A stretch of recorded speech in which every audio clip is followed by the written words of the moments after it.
এবার বলরাজ রেগে গেল। সে আবার অভিনবের দিকে ঝাঁপিয়ে পড়ল, কিন্তু অভিনব ঝুঁকে পড়ে বলরাজের পায়ে লাথি মারল। বলরাজ নিজেকে সামলাতে পারল না। হে বলরাজ, সারেন্ডার করে দাও। নিজের রেকর্ড নষ্ট করছো কেন? বাইরে আমি কাউকে বলবো না যে তুমি টাইগারের কাছে হেরেছো। বলরাজ একের পর এক পাঞ্চ মারতে শুরু করলো অভিনবের দিকে। অভিনব সব আঘাত থেকে নিজেকে বাঁচালো।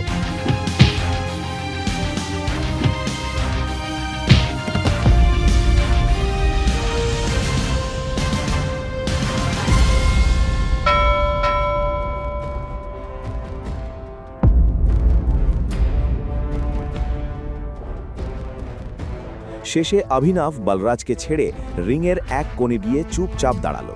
বলরাজ খুব কষ্ট করে তার ভারী শরীরটা তুলল আর ব্যথায় কাতরাতে লাগলো। আকরাম, আমি জানি আজ তুমি খুব খুশি। বলরাজের পিঠে স্প্রেন হয়েছিল, কিন্তু তবুও সে হাসল আর অভিনবকে জিজ্ঞেস করল, এসব তুমি কোথায় শিখলে?